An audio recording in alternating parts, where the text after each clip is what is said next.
Welcome to the show, everybody. Today on Rolonda, we're going back into the season to bring you some of the best caught on tape moments. First, we're going to see a couple who were swooped into a tornado on a show called Life-Threatening Disasters Caught on Tape.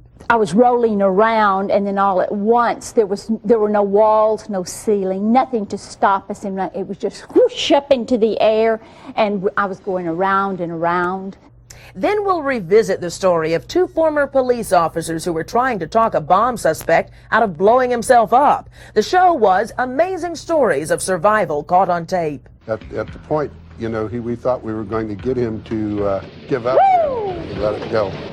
Then we'll take a look back at two men who narrowly escaped death as their parachute failed to open, sending them plummeting to the earth. The show was called I Cheated Death.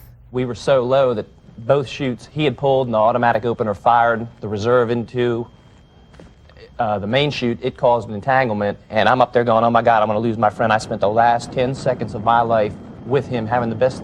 How can something this good just turn to trash? And later, we'll watch as two ladies take down an armed man by hitting him in the head with liquor bottles. This on a show we called Criminals Caught on Tape. So the guy comes in, he says he's got a gun, he's going to stick you up, and you didn't believe him? No. So what was the first thing you thought to do? Grab bottles, because those are your closest weapon. The only weapon. And a lot of them in the liquor store. Now let's go to our first look back and see what happened to guests Stan and Ella Davis as they were pulled up into a tornado funnel cloud. This is one horrifying tale, a tale of a whirlwind ride when a tornado actually swooped up a couple, spun them around, and then suddenly dropped them a block away within yards of each other. A town in shock tonight. Cimarron residents are really pulling together during the aftermath of a tornado that just ripped through the middle of downtown. Possibly the most interesting story about the tornado comes to us from Stanley and Ella Davis.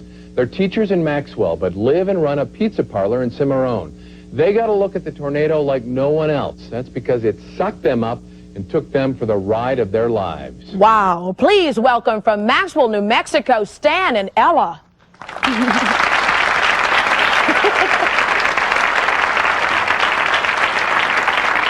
Stan and Ella, I guess when you say I'm happy to be here, you really, really mean that. That is amazing. Can you back up and tell us what happened? Well, we had no warning. We had a call that said there's a tornado, and I opened the curtains and it was right there. We had no time to seek shelter. We were in a mobile home that we were using for an office, and which is about probably as bad a place as you could be. Sure. We hit the floor and crawled under a day bed for whatever protection that would offer, but we weren't expecting much.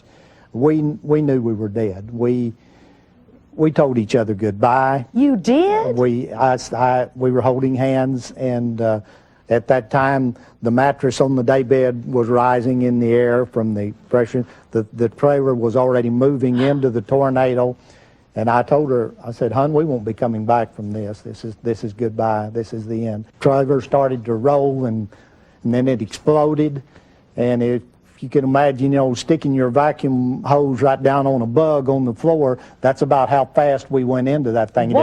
Then we were gone.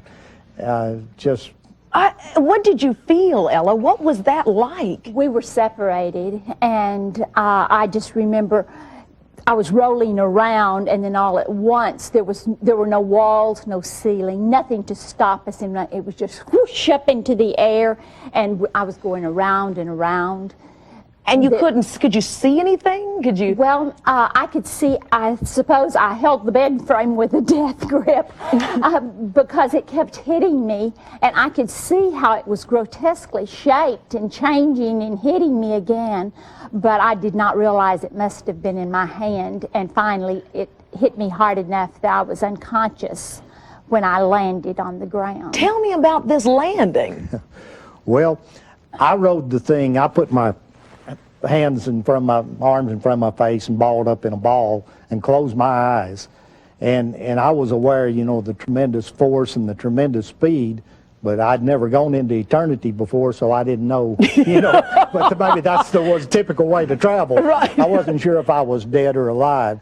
My senses kind of shut down, But when it whirled me out into the daylight, where I knew, you know, even if you're in a dark room and somebody turns on the lights, if you got your eyes closed, you can still tell it's light. And I could tell it was getting light, so I opened my eyes, and it was just like I was on a magic carpet, just zipping through the air at a pretty good clip. And we had gone over the building next door, which had a tin, big sheets of tin for the roof.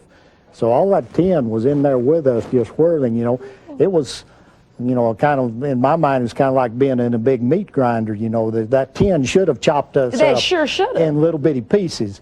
But God had his hands around us, because when he set me down, it was just as gentle as putting the baby in the cradle. Wait you know. a minute, Stan. No, wait. Can y'all get this? I don't know. I think so many of us have that image from The Wizard of Oz, you know, when it lifts the house. But you were flying through the air above the tops of buildings, and you say that you had a gentle landing? I'm Yes. surprised every bone in your body wasn't broken. You know, I really, it took me a few seconds to convince myself I was still alive, much less, you know, anything. I had to kind of flex my body, because I was still kind of balled up in a ball, and I thought, well, you're not even hurt, you know. I couldn't believe That's it, you know. amazing. And then you look right there, and Ella's just yards away from you. Yeah, then after I decided I was alive, then my first thought was, well, where's Ella, you know? So I raised up to see where she was, and that's when I made my mistake, because if I'd stayed down, I wouldn't have been hurt. Well, I raised up, I got into the way of the stuff flying through the air that was still, and it got whacked across the back like that and broke just about everything in me. Oh, gosh, from flying timber that you Yes, have to be careful of, too. My goodness. And but then when I could kind of come to again, I raised my head, and she was sitting up with blood running down her face, and she was about 10, 12 foot away from me. And like a typical wife, she was telling me something. Ella, what were you saying? I could see the high line wires just over his head.